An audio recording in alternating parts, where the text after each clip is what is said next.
I'm Robert Gaines, Dr. Robert Gaines. I'm the Communications Director at the Georgia Partnership for Excellence in Education. And it is an honor to host you all this morning for our 14th annual Media Symposium. As a person who's attended this event several times in the past in a different capacity, it amazes me every year that January sneaks up on me in what feels like 6 months. So we start planning in July, we reach out to a lot of you, and we're here. So I'm excited that you're here with us. Thank you for taking out the time in your day. I know there's a lot going on, so we really appreciate you being with us. This event we host specifically for reporters. I know oftentimes you're sitting on the periphery of an event, but we host this for you specifically to give you an opportunity to hear from us what we think are going to be the top issues in education for the year. And so we do our best to be sure it's relevant and that it speaks to exactly what you're thinking about this year. Before I dive further into the program, I'd like to call up Laura Evans, who's the Director of Education here at GPB, to welcome you to the awesome facility that they offer us every year. Laura.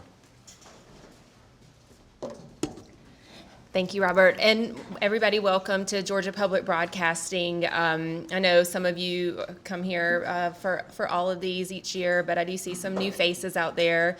GPB has education at the core of our mission, along with our digital, television, and radio offerings. I am super proud of the work that we do here in education. We have had a fabulous year.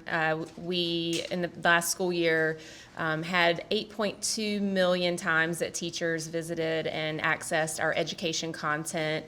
My team of awesome educators has trained over 4,000 teachers last school year. And above and beyond that, we're working in early learning. We have been able to secure grants to do innovation in education. We recently launched a virtual reality initiative where we're bringing VR content and augmented reality content into classrooms, especially those in high needs areas who may not have access to some of the latest educational technology. So we're always innovating here in the educational space. It's at the core of our mission, which is lifelong learning, and that means starting with kids when they're in preschool and providing educational content to them all the way until they get into adulthood. And so it's a perfectly aligned partnership with GPEE that we host this each year and support the great work that they're doing to shape educational policy in Georgia. So welcome. If you ever want to know more about what we do here in education, not a lot of people know what all we do here with education, please don't hesitate to reach out to me, and I would love to provide some more information. So thank you so much. Welcome, and we're glad to have you in our space today. Thank you, Laura. So a couple of housekeeping items I want to run through with you all so that you know where things are if you need to step out. The restrooms are through this door right across the hall. There's a door, and then the men's restroom is on your left, the first door on the left, and then the women's restroom is a little bit further down. Wi-Fi, if you haven't already logged on, there's a sheet of paper, there should be a sheet of paper on your table with all the Wi-Fi information to help you get on the web. Parking, if you did not receive the parking pass via email and have an opportunity to print it out, we did print out copies for you. If you have not put it on your dashboard, please grab one, just slip out, put it on your dashboard. I guess they're looking, and if you don't have one, you might not have a car to go to when we're done. So just take an opportunity to put that on your dashboard if you haven't done so already. Also, you have a packet. Hopefully you grabbed a packet when you came in. There's some items in there I want to just point out for you. The first is the agenda, which you can look at your leisure. We also have bios for all of our speakers. We're not going to do deep introductions, so if you're curious to know more about the folks who are presenting today, please review that. Very, very interesting backgrounds. We also have printed out one-page summaries of each of the top 10 issues, so if you don't have time to read all 80 pages today of the full report, you can peruse the summaries and get the gist of what each topic is about. We also have press release if you need it, just kind of giving a summary of what the day is about. and what the topics are this year. And then lastly, we have a one-page sheet that gives you all of our social media handles. So in the event you want to tweet out today, we'd love that. Please just tag us or tweet at us, and you'll find that information in your packet as well. So as I mentioned a few minutes ago, this is our 14th symposium, and we're able to do this every year because you all show up. And it is our hope that we continue to provide a relevant experience. So to the extent possible, please let us know how we're doing. You will have an opportunity today to give us feedback via survey. If you look on your agenda, there's a QR code on the back, and we're trying something new this year by doing electronic surveys. All you have to do is pull up your phone app on your camera app on your phone, and hold it over the QR code, and it'll allow you to click through to SurveyMonkey and give us feedback. If you'd prefer a hard copy, we have those available as well, and Elisa, who's in the back, would be happy to slide you a copy if you prefer to give us feedback that way. We also want to, again, thank all the journalists who we reached out to earlier, late in 2019, asking for your thoughts and input on what would you like to hear today. Every year we do that, and we always get folks who respond and share what they're thinking about in terms of education in Georgia. And we do our best to honor those requests, and today we hope that you'll see a lot of what you requested. Also, moving forward, if you don't know us well, we encourage you to reach out and just maybe have a conversation with us. One of the things we are best known for is being a resource to education reporters, not just during this time of the year, but also when anything pops up and maybe you have questions about. We're typically the go-to source for that information, but in the event that we cannot help you, we do try to refer you to other organizations that we know have expertise and are more than willing to help you in that respect. The top 10 report is being unveiled today. You are the first to see it outside of our staff. The general public will receive it around 3 o'clock this afternoon. We do ask, if possible, that you share it with your audience. So as you have an opportunity, whether via social media or email or however you reach out to folks who follow you, please let them know the report is out. We give individual hard copies for free for one. We just mail it to whoever requests. Additional copies, we do charge postage, but that's it. So if people want 10, 20, 30 copies, we're more than willing to mail those out. We just have to get an email, and we can take care of the rest from there. We also have, with speakers being here, if you'd like an interview with a speaker and you're not able to get your questions in during the Q&A period while they're presenting, please pull them aside at some point today and let them know that you'd like to set up an interview, and they'd be more than happy to accommodate you as well. We have guests around the perimeter, and I would like to acknowledge those folks. They represent organizations that may be of interest to you as reporters if you don't already know many of them. There are a few additional folks whose names I may not have on my roster, but I can point out their organizations. We have Beth Day from SREB, and we have some other folks from SREB who are with her today. We have Taylor Hudson from GLSI, the Georgia Leadership Institute for School Improvement. We have Brian Noyes from Fulton County Schools. He's with us today. Michael O'Sullivan from Georgia Can. We have Justin Pauley from the Georgia School Boards Association. We have Kenita Williams from the Southern Education Foundation. And there are a few other guests who will be with us later today. I'll be happy to introduce you.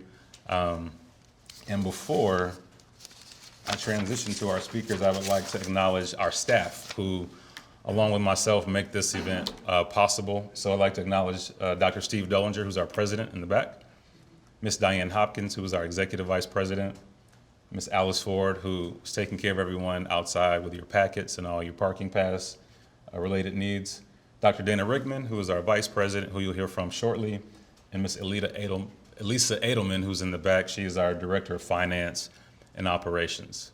So again, welcome. We're really excited to have you with us today. And at this time, I will transition to Dr. Dana Rickman.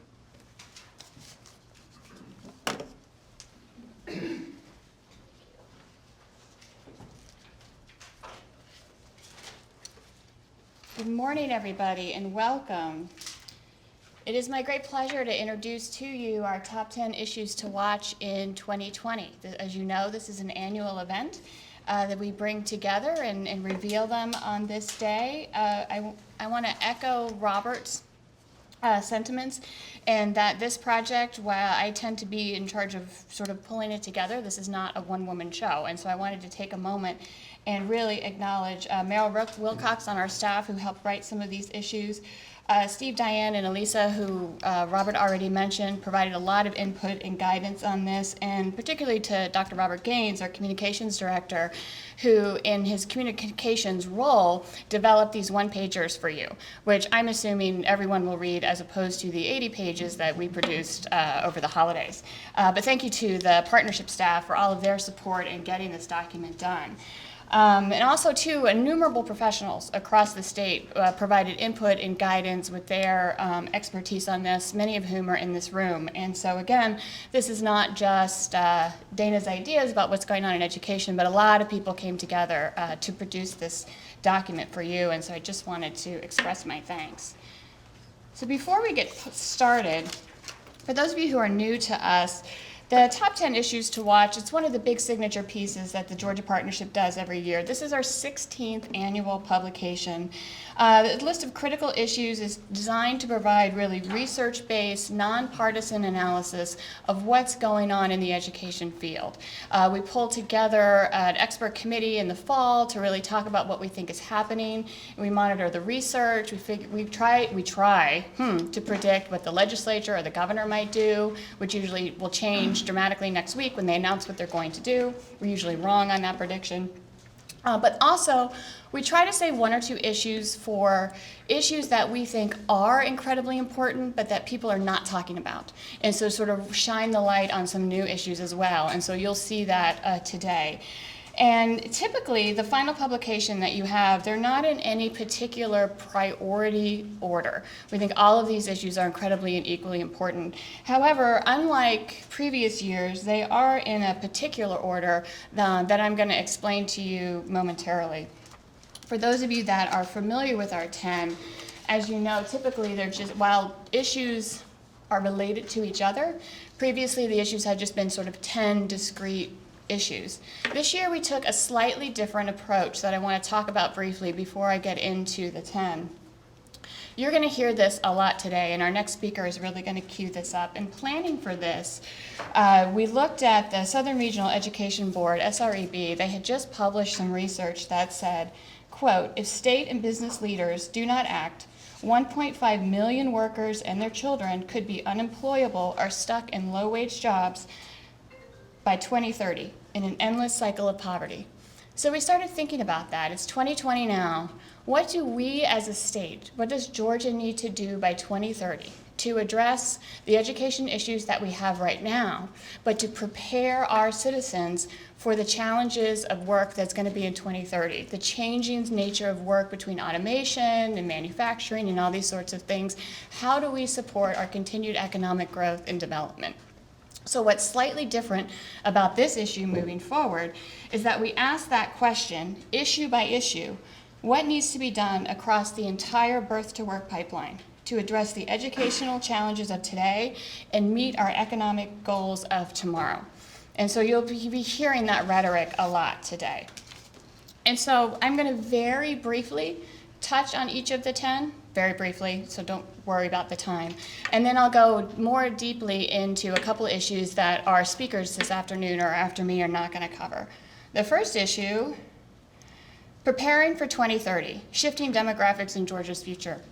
This issue really sets the stage for the following issues about what's going on in our demographic changes, our workforce changes, our workforce need changes, and you're going to hear a lot more about this and where Georgia is right now from our next speaker, Dr. Stephen Pruitt, when he comes up to the podium. Issue 2, early learning, building toward the future. In 2018, Georgia completed a 4-year, $51.7 million Race to the Top Early Challenge Grant. Over those years, Georgia made significant systems-level changes to how we support and develop early learning in the state. So this issue really takes a deep dive into how do we maintain those changes, how do we expand and build upon them to have a strong foundation for all of our young learners and their families. Literacy, the great equalizer. This is one that I'll get into deeper in a moment. Funding, ripple effects of the budget cuts. We've all heard the The rhetoric around we have 4% cuts in our budget, we may be asking for more cuts, there may be a new tax cut.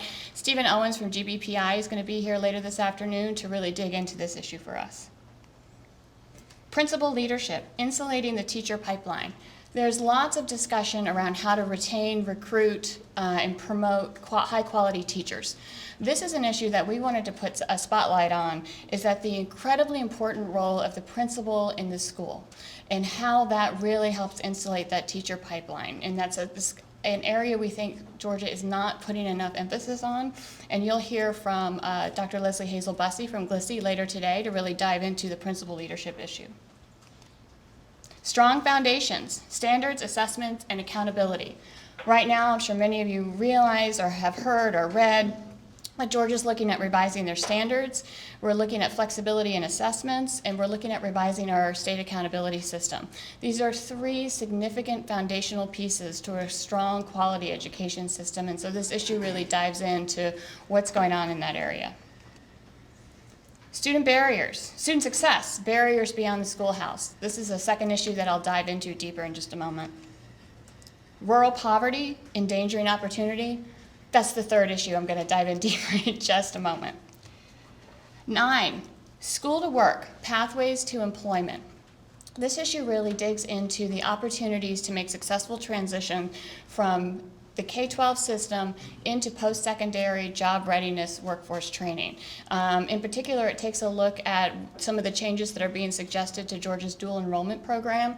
And I know our legislative panel, or our panel at the end of the day, can talk about that as well, so I encourage you to ask about where we're going there. And finally, beyond the diploma, keys to post-secondary success. Once we get students, both students and adults, back into post-secondary, how do we make sure they complete that certificate, that associate's degree or that diploma? There are a lot of barriers to completion. And again, this afternoon's panel will dig into this. Chris Clark from the Georgia Chamber can talk about the work of the Smart Decisions Coalition with some recommendations that they have. Senator P.K. Martin will be here and talk about the Senate Study Committee on Higher Education Outcomes. All of these affect post-secondary access, but also completion. So I encourage you to get your questions ready around that too. Before we dive into the three, those of you who know me know that I'm a data geek. I was trained as an econometrician. I will not prevail you with a ton of data. In the index in front of your book, pages 2 and 3, I. What we like to do is sort of track overall trends in Georgia education and how we're doing. And so what I've done for the sake of time and to spare you all from many graphics, I created this very clever color scheme of, are we getting better? Are we staying the same, or are we getting worse? Again, along these key indicators. Again, for those of you who have been with us for a while, I think you remember a couple of years ago, there was a lot of red on this board. And so I'm happy to say that all the red is gone. We've turned the corner on a lot of indicators. However, that does not mean that we're doing great. It means we're doing good work, but we need to do better. For example, in particular, I want to talk about the green in children in poverty and adults with associate's degree or higher. Those are labeled green because we're getting better. We're finally on child poverty showing some improvements, meaning less children living in poverty. However, both the child poverty rate and the adults with associate's degree and higher, they are not where they need to be. So it's very important that you understand that this is a positive trend, not necessarily a positive number. There's a lot more work that we need to be done around to support children living in poverty and to get more and more adults with some sort of post-secondary degree. And also, I think many of you probably heard 8th grade math and 4th grade reading. Those are based on the NAEP scores. Those used to be green. This last round of NAEP scores that came out in October, we've seen them stall or slightly decline. So we're back in sort of the cautionary yellow to see what's going on with those kind of achievements. So that's where Georgia is in trending. So we're not red, but I'd like to see a lot more green on this. And so I think discussions like this and looking at these policies and what we can do to support our education system will help turn some of those yellow green. Digging deeper. You take a look at some of this data. I want to start with literacy, which we call the great equalizer, and you'll see in a moment why. Literacy impacts all segments of what we call the birth to work pipeline. Early language development forms building blocks for reading proficiency by 3rd grade. I think we've all heard the benefits and how necessary it is to read on grade level by 3rd grade, and impacts high school graduation, post-secondary success, and apparently, everything else in your life. Also, without basic literacy, I don't want us to leave adults out of the conversation. Georgia has almost an epidemic level of adults with low literacy, and that's really affecting their ability to engage in the workforce. Adults will not be employable in the labor market of tomorrow or frankly today without basic literacy skills. Without employment, the cycle of poverty, low literacy levels, they're going to continue. And so you can see some of the impacts that we have already just today on the problem of low literacy and illiteracy across the state. Let me show you why this is so important. This chart will take a second, but I want you to look at it closely. This is research that was done by the Governor's Office of Student Achievement. And it is the percentage of students who graduated on time high school graduation. And it was tied to at the time is when we gave the CRCT. When those students were in third grade, the percentage of students that did not meet their standards, if they met their third grade reading standards, or if they exceeded their third grade reading standard. And for those of you with really good eyes, I notice nobody likes to sit up close. Can you tell me what you see here when you break that out by race and ethnicity? The gaps kind of go away, don't they? Regardless of your race or ethnicity, you're just as likely to graduate high school on time if you either met or exceeded your third grade reading. That's incredible. We talked so much about the achievement gap and the opportunity gap, and there's all kinds of reasons that tie into why certain subgroups aren't reading on grade level. But if we can get kids reading on grade level, the high school graduation achievement gap goes away. That holds for other subgroups as well. Economically disadvantaged, English language learners, and to a certain extent as well, students with disability. That's why we call literacy the great equalizer. If we can get kids reading on grade level by third grade, the graduation gap goes away. And all of this data is in your book, too, and so you don't have to. So what is Georgia doing in literacy? Well, they're doing a lot. And so I just want to, and there's a lot more examples of what's happening in Georgia in your book, but I just wanted to pull out a few key pieces to highlight for you. Sort of think about it again from children all the way through adulthood. For children, from birth all the way through 12th grade, where I think most of us are familiar with the Get Georgia Reading campaign. If you're not, please come talk to me and we'll talk more about what they're doing. They're incredibly effective in helping students read on grade level. DECAL is right from the start. The Department of Early Care and Learning, and also the Georgia Department of Education, is really putting a lot of effort and programming in place to increase the professional development of our early learning teachers and our K-3 teachers. Specifically, Georgia DOE has a new L for Georgia grants. Learning, Living, and Leading in Georgia. It's a $179 million grant that funds birth through grade 12 literacy program through local districts with community partners. If you're not familiar with these L4 grants, I encourage you can ask me more about it, or SDOE when they're here this afternoon. It's a really exciting opportunity for us. There's a lot now happening in the area of adult literacy as well, and I really want to call attention to the great work being done by the Technical College System of Georgia, TCSG. They have many, actually, adult literacy programs. They have specific GED programs that are also tied to workforce readiness needs. So as students get their GED, they can also come out with a credential. That's really exciting. Also exciting is their Certified Literate Community Program, where they work directly with communities that focus on adult literacy tied to workforce programs that are tied to the workforce needs of that particular community, but also partners with community partners to address barriers such as childcare, transportation, all of these things that make it difficult to go to a GED class, learn, get your learning skills up. Also, Georgia's on the forefront, in the nation of sort of this two-generation approach to dealing with illiteracy. We know that the #1 predictor of a student not reading on grade level by third grade is the mother's education and literacy level. So dad, you're off the hook a little bit. It's always the mom, right? And so you have to deal with the parent in the household as well as the child to raise everybody's reading level. So there's some two-generation innovation grants that are being done through DECAL, USG, and TCSG. There's all sorts of interagency collaboration between DECAL and TCSG to get parents back into work training programs while providing high-quality childcare for their children. There's many examples in your book about some public-private partnerships. There's a role for the business community to play as well. Also want to draw your attention to the Governor's Office of Student Achievement. They've really made literacy a priority for the Governor's Office, and they are working on a statewide literacy strategy that really expands the work of the Get Georgia Reading campaign to include adult literacy as well. But they've been providing input from Georgia DOE, post-secondary educators, and agencies from across the state to really look at aligning all the different opportunities that are out there and see if we can find some leverage points, both in terms of funding and partnering. And so we'll look for more details throughout 2020 about GOSA's literacy plan. I think that's something that's exciting for all of us. Can you read? Okay, good. You can read that, right? It's not clear on my screen. We'll do a different color next time. Issue 7, student success, barriers beyond the schoolhouse. There are many factors that affect a student's ability to succeed in school. Some of them are related to academic instruction, for sure. But many of them are completely unrelated to what happens inside the classroom. And a lot of these are related to unrecognized or undermanaged health condition referred to in the best practice research as health barriers to learning. The health barriers to learning that Georgia's really focusing on are listed here, and you can see a real detailed explanation in your booklet around page 45.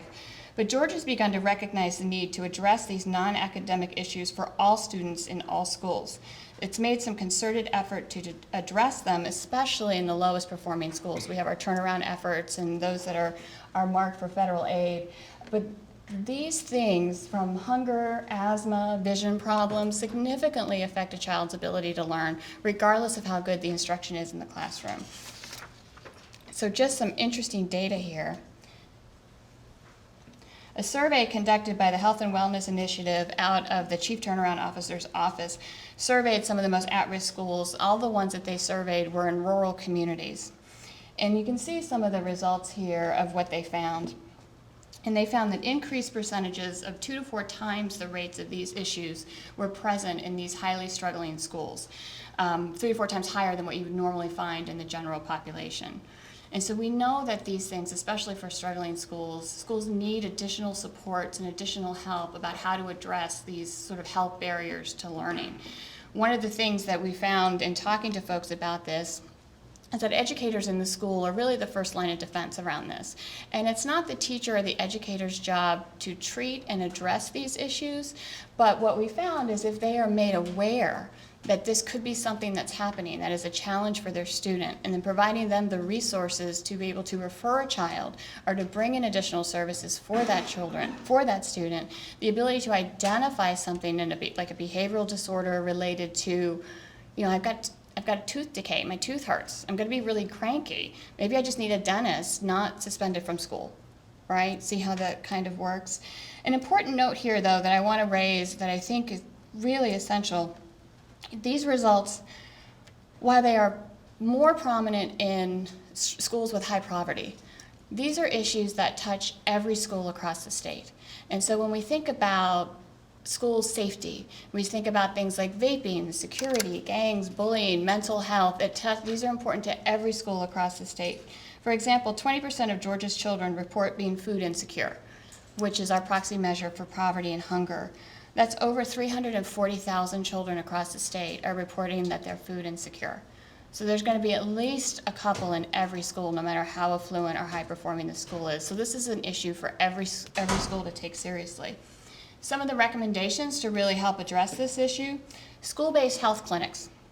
Most commonly, these are the federally qualified health center. Currently, there are 38 across the state of Georgia based in schools to provide health care to students and their families. This is an incredibly effective program.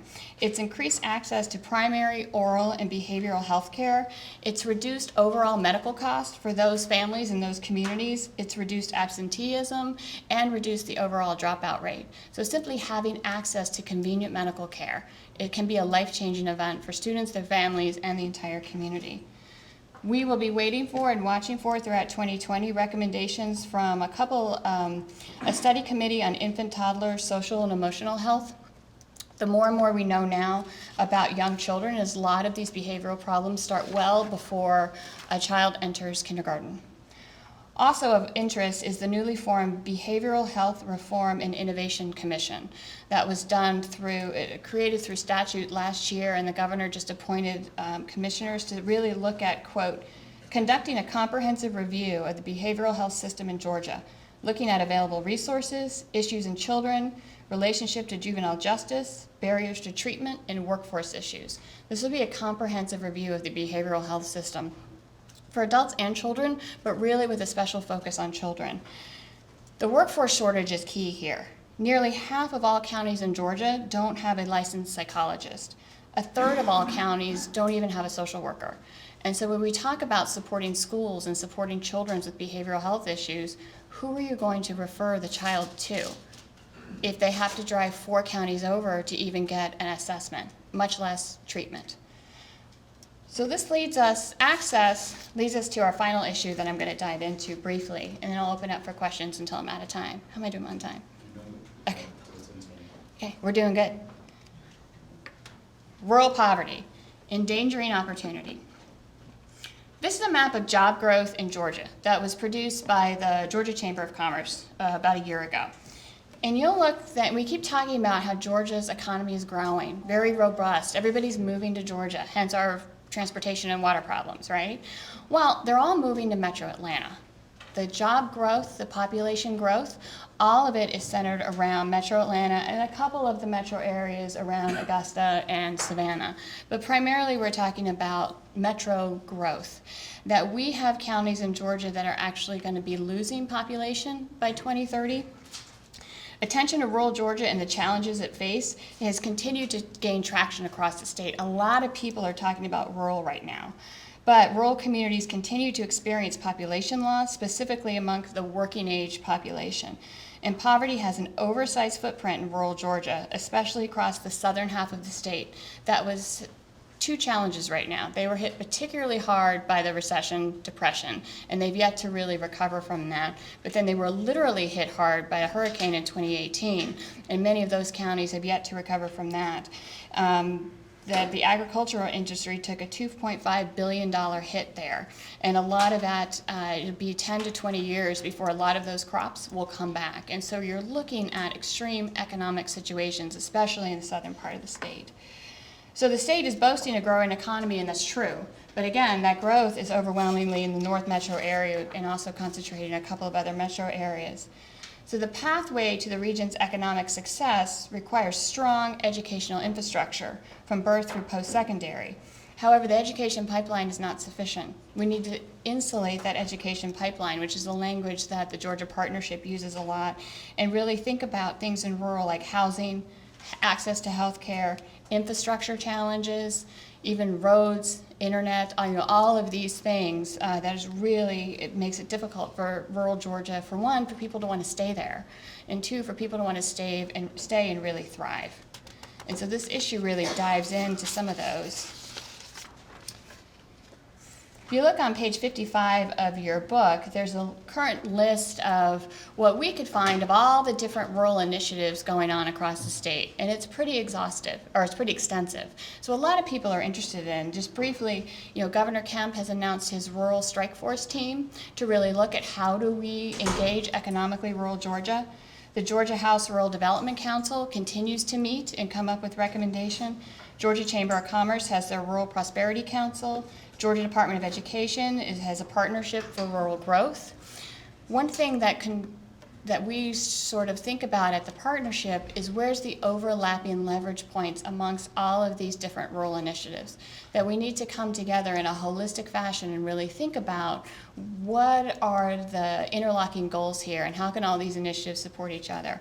And I love this quote. I saw it, Maureen, actually, I think this was in one of your articles, back when Matt Arthur was still the commissioner of the Technical College System of Georgia. He's recently, I think, been appointed to Professional Standards Commission. This is what he said about what we need to do to come together to support rural Georgia and stem that tide. It's so important, I just want to read it to you. It is a combination: education, skills, and retraining. Priority to revitalize and reinvigorate rural Georgia. So one, we need to increase post-secondary completion. What's really interesting, and you'll see this in the book when we dig into the data on rural Georgia, their high school completion data is not that different than metro or suburban areas. They're actually graduating high school at a slightly higher rate. Their NAEP scores are pretty in line with metro kids and more affluent kids. The problem is that they're then not going on to post-secondary. So what's going on? Are they not prepared? Do they not have access? Is it an interest thing? Why are they not going on to post-secondary? And again, as they go to post-secondary, increase the number of students pursuing high-demand career fields. And on many of these high-demand career fields can be tied to the rural economy, the economy of that region, and so students can stay there, create their families, have a job-supporting career, and really help revitalize rural Georgia. And then also the role of the business community, promoting local partnerships between local businesses and technical colleges. The technical college system has a vast reach across the state, but local businesses have to play a part too if we're talking about apprenticeship programs, and training programs and things like that. Where are the businesses that rural kids can get that experience? Who are they going to apprentice with? Right? And so sort of thinking about those kinds of roles and how we stitch all this together. And so in closing, what I'll say, and then I'll open it up for questions, and this is just a list, again, the list will be up here for you, and we can talk about any of them. I think it's time to really think about, instead of individual issues, what are we doing about standards? What are we doing about funding? What are we doing about equity? Think about how all of these things fit together in a whole systems approach, that we need to look at how we blend ESSA, which is sort of governed as our federal money around K-12, but also Perkins 5, which is workforce development, and also WIOA, which is also another federal plan that the state is putting together for how do these things blend together? How can we leverage these things? What does principal leadership have to do with student success? How do they tie together? And the last thing I'll say, I think there's some information out there. Another product that the partnership did is called EdQuest Georgia, where we researched the best practices of high-performing states and countries and sort of looked at, does Georgia have these practices in place? And some of them we do. And so that really looks at, again, this ecosystem approach of how these issues are all related together and affect each other. And so I think there's some handouts there on EdQuest too, if you'd like that. And so that's my spiel. That's a high-level look at the 10. Be happy to engage questions for about the next 5 or 10 minutes. 5 minutes? Okay. Yes? When you talk about how rural students don't go on a post-secondary at the same rate, have you broken that out between technical colleges and USG? I don't have those numbers. But it's such a stark drop-off that certainly there are rural kids that go on to post-secondary, but they are so few and far between. It is such a low number of take-up rates, and it's an even lower number of completion. And a lot of it, I think, has to do with transportation and funding to be able to go. There's been some attention focused on how few rural students are attending the state's 2 flagship institutions. Yeah. And I think they were looking at that in the post-secondary success issue and also path school to work, that's really an access point of, again, transportation to get there, the funding to pay for it once we get there. Georgia is one of 2 states that still does not have a statewide needs-based aid program. And so there's a lot of recommendations around that access piece. A lot of students, an obvious path would be to the technical college system because it's closer, but even for some students, it's still a 1 or 2 hour drive away. And if you don't have reliable transportation, how do you even get there? Online learning is one that people have offered, but we still have we've gotten better, but internet connectivity is still an issue, especially in rural areas. Yes, Maureen.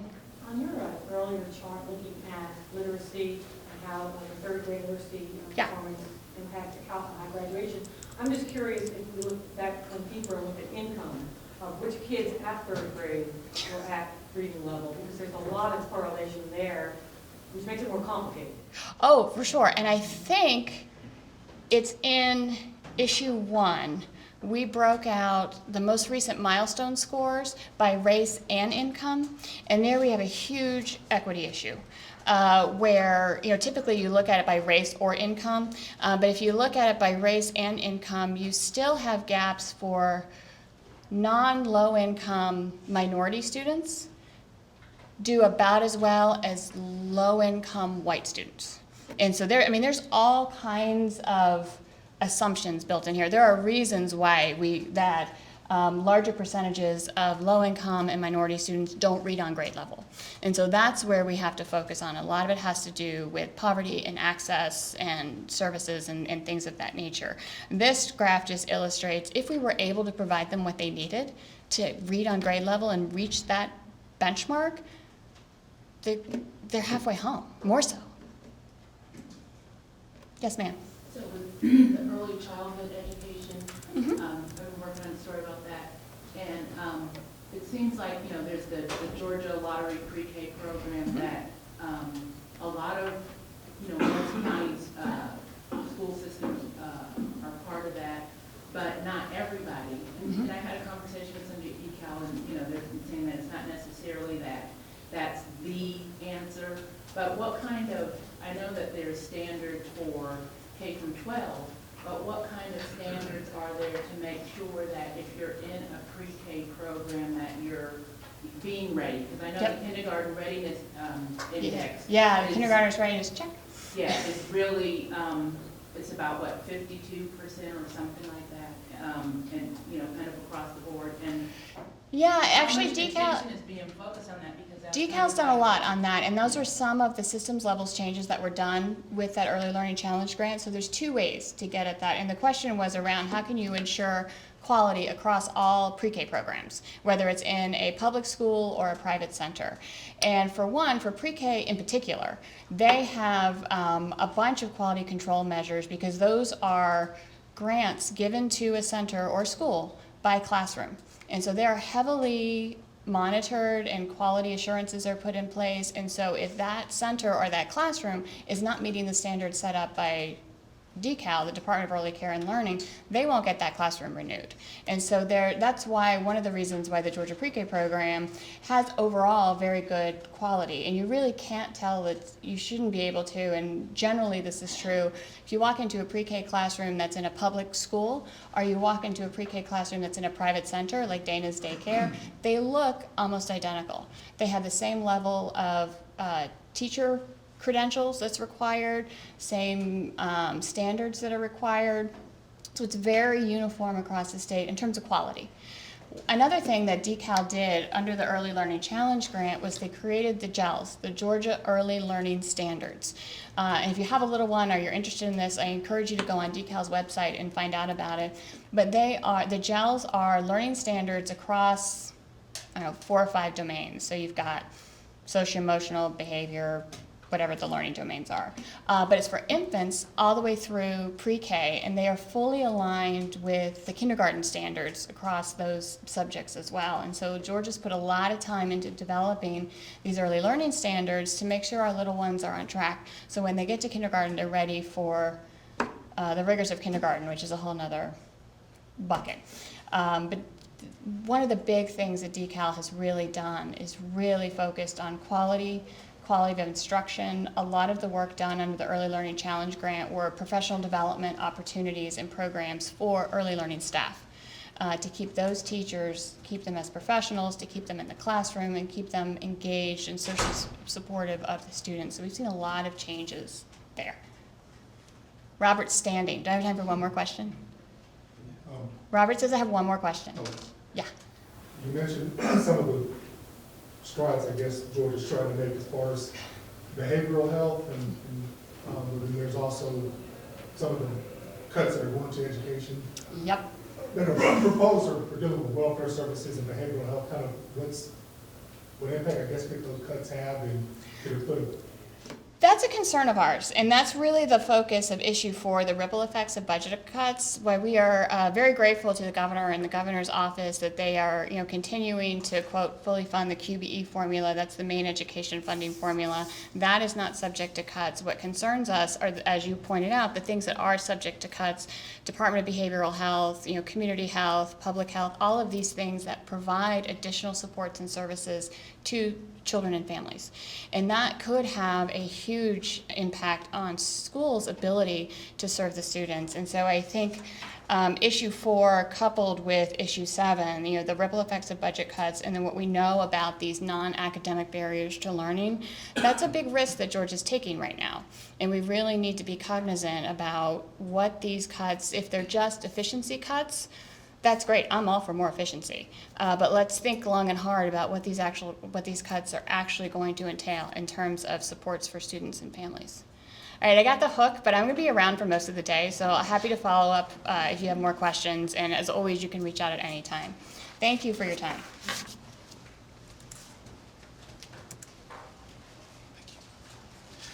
Thank you, Dana. At this time, we'll have Dr. Stephen Pruitt, President of the Southern Regional Education Board, come up and talk about preparing for 2030. Good morning. I am thrilled to be here. I just want to say how much I appreciate the partnership with GPEE. It's as an educator in Georgia, and in my days at the Georgia Department of Education, I always look to Steve and Dana for information and for some really great thought. For the Southern Regional Education Board, it's great to be a partner and great to be here to share with you a couple things that we're looking at. For those of you that aren't familiar with us, just very briefly, the Southern Regional Education Board is an education compact across the 16 states, starting in Delaware, down to Florida, over to Texas, up through Arkansas, Kentucky, back up to Delaware. In case you're wondering, there are a lot of people who wonder and didn't realize Delaware was a southern state, but we consider them one because in 1948 they helped establish us. The best way to help people understand this, I think, is when two states build a bridge over a body of water, they have to enter a federal interstate compact that they will both maintain the bridge. And SREB is basically a metaphorical education bridge across the 16 states. So our role is to be fiercely nonpartisan and to bring issues to the table that we see in research, and also to be responsive to our states as they have questions about things that are going on in education. As an organization, our focus is to help improve the economic vitality of the South through education. So what I'm going to share with you today is some work that we've done. It's based in principle off of a document that's out on the front table if you're interested. It's called Unprepared and Unaware. The wonderful Megan Crow sitting back there is the primary author. I wanted her to be here because she will tell me when I mess something up. Additionally, the other part that we'll be talking about is also out there called Georgia's Economic Outlook. And in this document, we look at if policy leaders do nothing and we keep on the current trends, what could happen to the economy in Georgia? So let me start by giving a little bit of a perspective here. We are looking across the board. We are the only education compact in the country that deals with, as I jokingly say, pre-K to gray. We deal with pretty much the whole spectrum. Most of the other three compacts really focus on post-secondary. This work really came about as Megan was looking into adult education and issues surrounding that. We started realizing that this is actually a more powerful story that needed to be told. Again, I want to give kudos to Steve and Dana because this approach of taking things and looking at it from a systemic outlook, frankly, I believe is the only way that we're going to actually see change. You see, education, we love to look for silver bullets. And what I tend to say to people is if you're looking for silver bullets, you typically find a werewolf. And that's not usually a good thing. So this is a better way to think about it. Why do we really care if a kid is able to do well on a milestone? Why do we really care if we are having proper literacy throughout from pre-K to gray? Well, at the end of the day, we hope that all these students become productive members of society and that they will actually add to the economy. But see, we have this massive change coming. Now, some of the stuff I'm going to say, you're going to go, yeah, we've been hearing about this for years, but I hope I can share a couple of examples that show that this wave is really upon us. So by 2030, for the first time in Georgia, we're going to have 52 dependent age individuals for every 48 working age.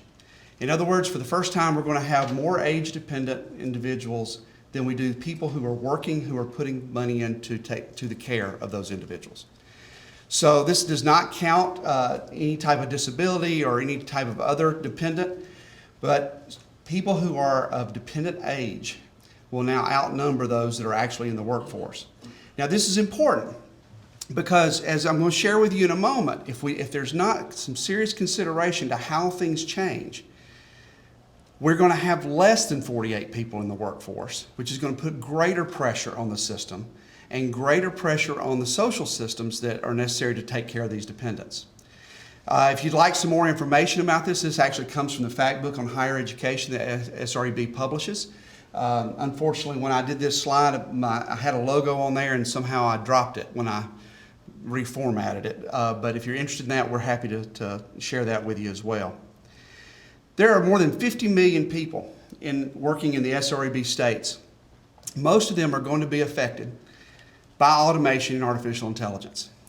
Now, we've been talking about the Jetsons for a long time. And the reality is that time is coming. And the reality also is that our systems are sometimes a lot like the Flintstones. And we actually have to figure out how we're going to make that adjustment. We have at least 30% of work activities right now and 60% of jobs that are automatable. In other words, no longer do you have to have an individual on that line or in that line of work doing that particular function. 5% of jobs are completely automatable. I sat in a meeting earlier this week with the Secretary of Labor from Delaware who got in his first self-drive Uber in Pennsylvania. There was no driver. I personally think I would cancel because I don't know that I'm that confident yet. But there are jobs that are currently out there that are moving toward being completely automatable. 23 to 44% of work activities may be automatable by 2030. So this just continues to grow. It continues to become a greater issue. Now I want to take a moment and look at what's happened with regard to automation in terms of jobs and in terms of the economy. You see, here's the thing. For individuals who only have high school diplomas and GEDs without any type of certificate, without any type of degree, the recessions will become longer and they'll be more difficult to bounce back from for those individuals. Here I have some data for you. Entry-level job positions by minimum education level. During the recession from May 2007 to 2010, individuals or jobs that required high school diplomas or less had a 7.3 million loss. Now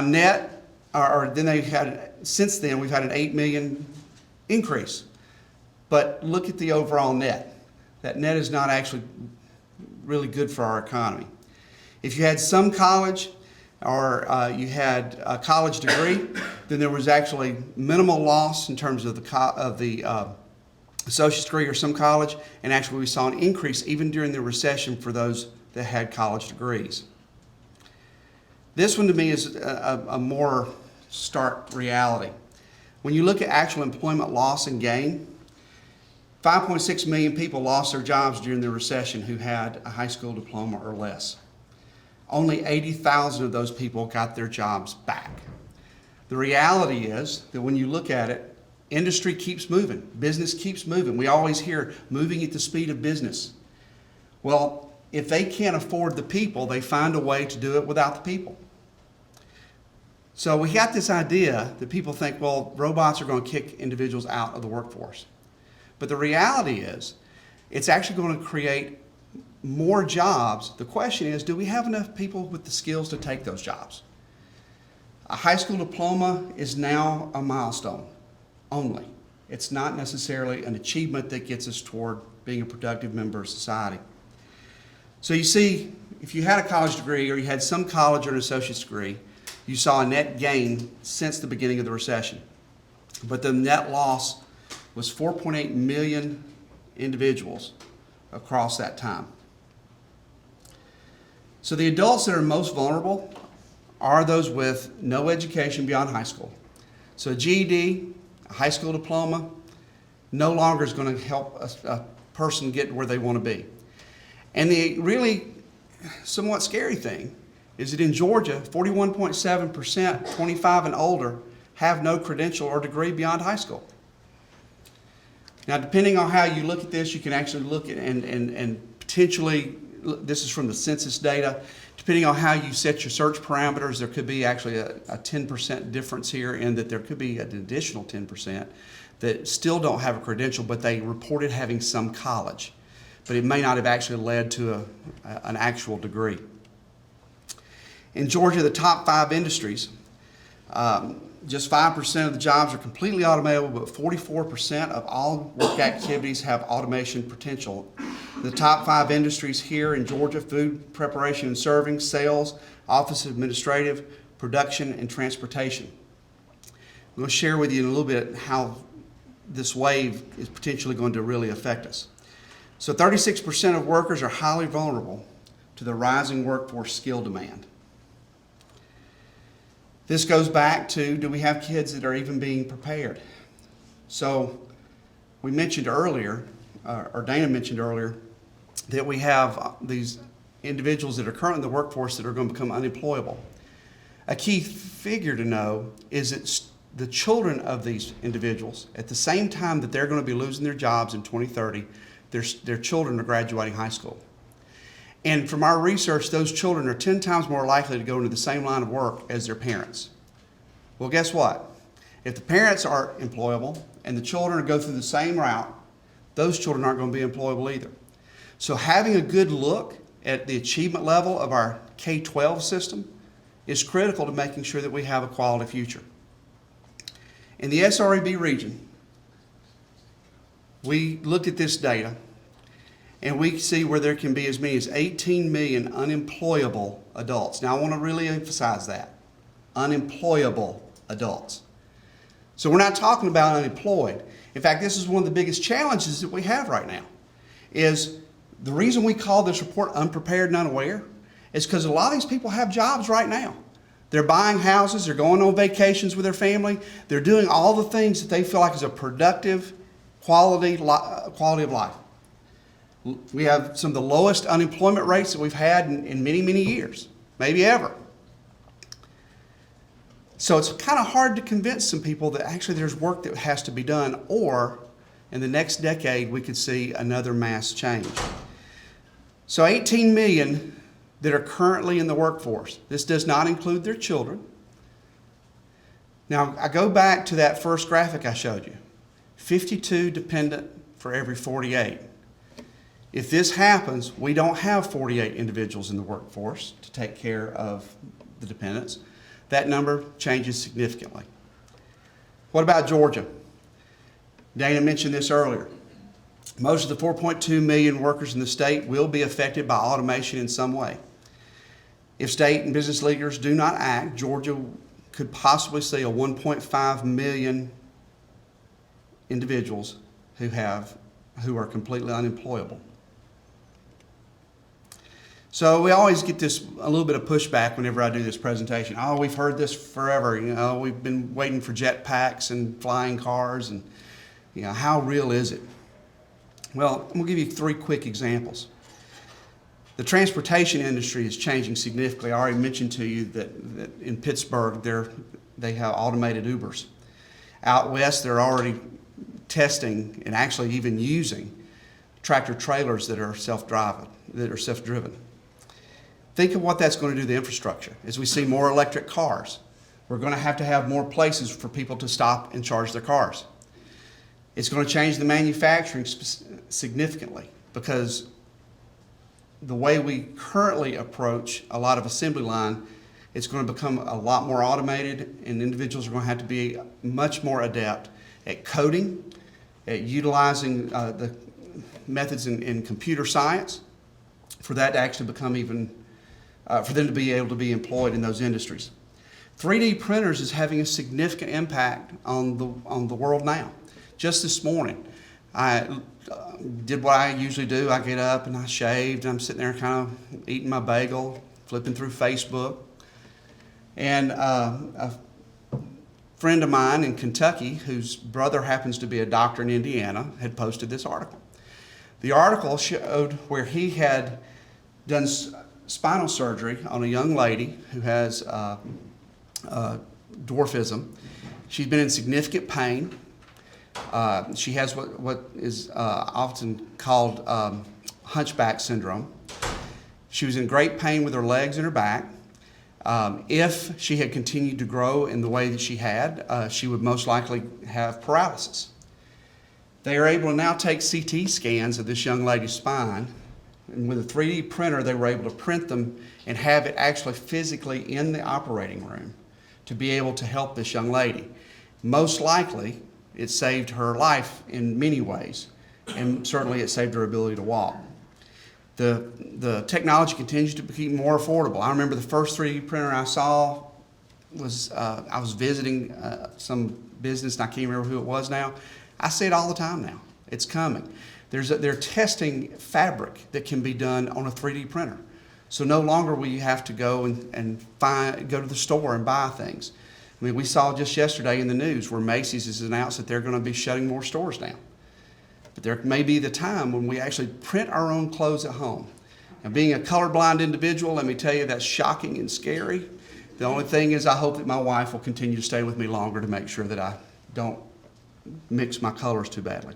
Even bicycles are being done by three-dimensional printers. So there will come a time when you'll just say, I want red, I want big tires, and I want to be able to go trail back riding. And you'll click the button and it will print and it will be right there at your house. And we've already seen this in restaurants. If you've been to a McDonald's recently, you did not walk up to an order from an individual. There's a giant iPad that you went up and tapped. And we're seeing that more even with sit down, where you're actually able to pay, you're actually able to order at the table. So from our perspective, if the state and industry leaders do not act now, and this is hard because this is a very difficult thing to think about. We're talking about 10 years from now. Potential, and what we've shared with our board, and our board is made up of the 16 governors of our states, as well as 4 appointees from each of the, by the governor of each of the states, is some of those people aren't going to be in those positions in 10 years. So doing something now is planting the seed of the proverbial tree whose shade they may never sit under. It's making a case for this at this point. So if they don't act now, we will see more underemployed or unemployables. The earning incomes will be well below the poverty level. Much greater dependence on social welfare services. And this last one to me as an educator is the most scary one. They will be unable to launch the next generation. I had the opportunity to be the Commissioner of Education in Kentucky and in some of our most rural areas. We saw multiple generations of unemployment. And there does come a point where grandchildren look and see that we've not had anybody have a job in our family in 2 generations. Why should I worry about it now? So you actually have a phenomenon where you are simply unable to motivate and launch that next generation. Now what's hard is we have to be able to balance the needs of today with the needs of tomorrow. So this is why we have to think about this as a system. It can't be, let's go fix K-12. It can't be, let's go fix adult ed. Because the reality is, K-12 is the future. But adult ed is who we need to be upskilling right now. Because if we don't, then we're going to see that great drop-off. The other part of this is, it's a change in mindset. You know, career and technical education in particular has come a long way. There was a time when people felt like, you know, it was something that those kids did. Well, let me tell you, those kids are coding, those kids are using trigonometry and welding, those kids are doing some pretty incredible things that we all need. But it means we've got to change how we're approaching this as a full system. It's got to be at all levels. As Dana mentioned, aligning the federal ESSA, Perkins, and WIO efforts, and use those funds wisely. We are pushing that every state should have a unified vision for workforce. What do you want your economy and your workforce to look like in 10 years? And then go to your various programs, whether they be federal funding programs or whatever, and align those things to be able to reach those goals. You know, y'all probably heard Mississippi had a pretty good year this year. But here's the thing, that started in 2003. The reason that they have done what they've done is because they set goals, attainable goals, but also demanding. They constantly looked at what they were doing and were critical of the things that needed help. They included all the stakeholders in Mississippi to push things, but the biggest thing is they committed to a plan and they stuck to it. And as a result, nobody's saying, thank God for Mississippi. A lot of people are saying, I wish to God I was Mississippi, because they have seen such incredible change. And part of that was that they committed to finding ways to get this done. They did it with all the agencies working together and with a plan. So the top 10 issues that you're being presented with here today, and I just want to give kudos to GPE, Steve, and Dana for really thinking about this as a system, not thinking about these as individual things. From an SREB standpoint, that's what we think of it. In fact, we think of those 10 things, if done well, we can actually guarantee that each child and adult will have a high-quality educational opportunity, and it builds on the rich diversity of the state of Georgia and around SREB. And every one of those students and adults can lead productive, meaningful lives, and we can have robust economies. So our challenge, how do we provide these young people and these adults with an education that connects classroom with the workplace and prepares them to succeed in post-secondary education and in-demand careers? We believe the solution is we have to transform education. Now, I want to be clear about something. We've got some incredible educators. They do a great job. But it's about the system that actually needs some change. But if we transform education with rigorous, relevant career pathways that align to secondary, post-secondary, and workplace learning, and lead to post-secondary credentials that help individuals secure good jobs. So in short there, what I'm saying, we also have this thing where we have people say, oh, okay, well, we have jobs, so let's go take them to a 15-week crash course and teach them how to do whatever. See, it's got to be more than about that. There's got to be rigorous content to it. When you talk about standards, assessment, and accountability, the reason for that is because if you teach a person to do a job, they will be able to do the job until the job does not exist. If you teach a person to really be critical thinkers and to really think about what they do, then when that job goes away, they're able to evolve into a greater position. So as the SREB, part of the solution is we've got to double the percentage of young adults who earn post-secondary credentials by age 25 over the next decade. That'll help us with the future. But we've got to come up with a way to ensure that we have all these adults who are going to need that upskilling right now. And that's going to be a challenge. So career pathways was one of the issues that GPE has brought up. And from an SREB standpoint, this is an area we work in quite a bit. And based on our work that we've done, in short, this is what we found. The career pathways, for them to be effective, they have to be driven by labor market demand, and they have to be comprised of 5 essential elements. First, they have to integrate college-ready academic core with challenging technical studies. We have to align all 3 levels of learning. That means K-12, post-secondary, and adult ed. We have to create a quality guidance system that begins in middle grades. If you wait till a kid is a senior in high school, a little bit late to start talking about college or careers. And see, I think in schools we've tried to prepare kids for everything. And the mind shift is we need to be preparing kids for anything, which means that we have to start in middle school with a quality guidance system. There needs to be access to accelerated learning options, for instance, dual enrollment, advanced placement. We actually have a task force going on at SREB right now on dual enrollment across our 16 states because it's become so prevalent across the South. And we feel like we need to really push to get that done. And these career pathways actually have to lead to a future. They actually have to lead somewhere, not just, oh, we hope that they work out okay. I'm going to close with this because this is a good example of one really great thing that's going on in Georgia right now. There's a pilot nursing career pathway. In short, what happened here is Wellstar came and had a conversation with one of the legislators here in Georgia and says, we aren't hiring enough. We don't have enough nurses to hire. So that legislator started talking to some of the superintendents in his area. They ultimately came to us and asked us to facilitate a conversation with all these individuals about creating this pathway. And it takes all of these people. It takes the legislature. It takes the governor's office. It takes the technical college system.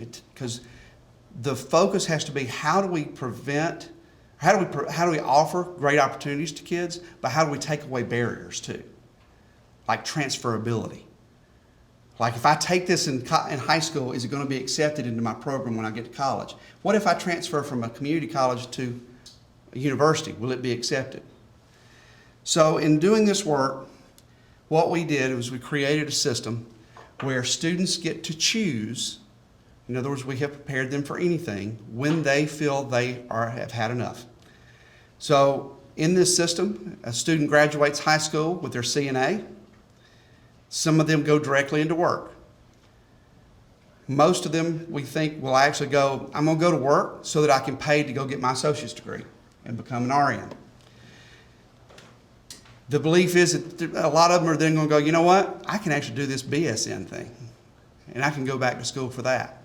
But the difference is, whereas before we've said, here's what you should do, here's the classes you take, good luck with that, it actually creates a pathway where we look for credentials along the way that allows people to get jobs and go to school, lowering student debt, providing them with a better way of life.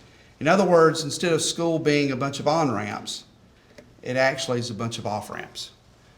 So our hope is that the system that we provide, that we work with our states to do, will actually provide a system of off-ramps. I will point out, there's a little blue sign over there that says tollway. And I almost didn't use the picture, and I started thinking about it. I was like, you know, that's actually important because there is a toll to pay. And that toll is that we have to be prepared to let go of some of the status quo. And it also means we have to partner with people and work together. And I don't know about you, but I know I've said a couple of times, partners are great if it wasn't for all the dang partners. Because everybody, it's hard to work together. But in doing that, I think that we have a greater opportunity. So with that, I'm going to ask if there are any questions and see where we go. How did you get, during the recession, community and technical college enrollment boomed. Mm-hmm. Now they're falling like a stone because all those people have a job. Mm-hmm. How do you persuade adults they need to go back for more skills?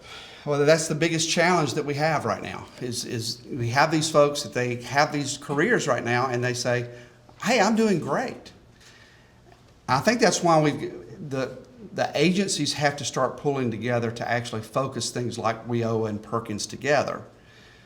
And basically they've got to create a marketing campaign. They've got to somehow find these individuals, and I think the key is a partnership with industry. Industry knows where they're going. Industry knows what potential there is for automation. So somehow there's got to be some type of connection between the work that's going on in our community colleges and our K-12 system with industry. And unfortunately, that's been one of the biggest hang-ups across the country, is we have education doing stuff over here and we have business and industry doing stuff over here. If we're really going to do what you're talking about, there's got to be a stronger partnership. This thing that I mentioned about the nurses pathway would not have happened had Wellstar not said, we need this, we're going to work with you, and we're going to hire these people. Because they kept everybody else honest. Because they said, we're going to hire them, but you got to do right. You got to do what's going to be best. That pathway seems like it's aimed at people who are already in school somewhere. So, well, it's a pathway starting with high school, right? But actually students that are or adults that are currently, say, LPNs, they may choose to come back and go into that system, and that system would also work for them. the key is going to have to be, it's got to be beyond just healthcare. I mean, how do we work with business and industry to get them to work with those individuals that they know are going to be not going to have the skills to get them into new programs. And I think that's where leveraging funds and resources from business and industry with the WIOA and federal money to try to get them driven there. We don't have all the answers on exactly how to do it, but we see it's coming. Is there a state that you think is farther along in trying to get this done? No, and that's one of the biggest hang-ups. I mean, I believe that there's an awareness. I know that we spent considerable time at our board meeting this year with a lot of this discussion. We even had a gentleman from the Fed here in Atlanta to come speak, and he talked about the challenge of people that are high school, GED, they're right on that poverty level. They get an offer to get a raise, and that $1 an hour raise puts them over a level that they actually start losing social program access. And so they go, I don't really want that extra dollar, because if I do, I'm going to lose daycare. And so when we think about it, we've got to actually reconfigure how people are thinking, not just about giving people raises, but actually what is the program that we're doing that's going to prepare them for a better job. I wish I could say we have exactly what to do, but this is going to be a challenge for a while. And we're seeing themed high schools where students are getting industry certifications in high school, in healthcare, construction, things like that. Are you concerned at all that the perception is that I get this industry certification and I'm done faster, as opposed to this can get me to my next step faster? Does that make sense? Yeah, it does. And yes, that concerns me a great deal. It concerns me on a couple of different levels. One is, and being a former state superintendent, I mean, this was always one of the biggest challenges was, we have a career readiness aspect of accountability. And in Kentucky, if you got that, then you got points for your school. That guidance aspect has got to be so critical so that we help kids see that whatever they get in high school can't be, a high school diploma can't be a terminal degree, because it'll be terminal for the kid. And so yeah, that worries me a lot. The other part that worries me, frankly, is even with all the themed high schools, balance matters. So it can't be just about CTE. It can't be just about everybody goes to college. There actually has to be a balance. And so that's why I say quit trying to prepare kids for everything and prepare for anything. Let them have some decisions with those off-ramps.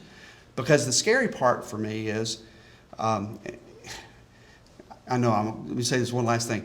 A lot of people are talking about the system in Germany and the apprenticeship programs and everything. And I know that I've seen some preliminary research where, if you know the history of how Germany's worked, they years ago, they scored at the bottom of PISA in science, and they looked at it as a national emergency. And so they piled all kinds of money into it, and then they didn't have enough people doing the technical work. So now they've really focused on apprenticeships. And now there's some early signs that now they don't have enough engineers and scientists and degree people coming out. So one thing I think that's really important is that when we think about our accountability systems, we think about the work that we do in standards, it really is about balance. I think there's a way that can be done that we can even start letting kids in high school prove that they know math and reading while they're in their welding class. And that's one of the things, kudos to Superintendent Woods back there, is this flexibility of assessment. I think it gives us some opportunities to really think about things differently. So he's standing up, which means I'm getting hooked. Thank you so much. I won't be able to be around for a lot longer, but I should be able to be around, for probably another hour or so. So thank you.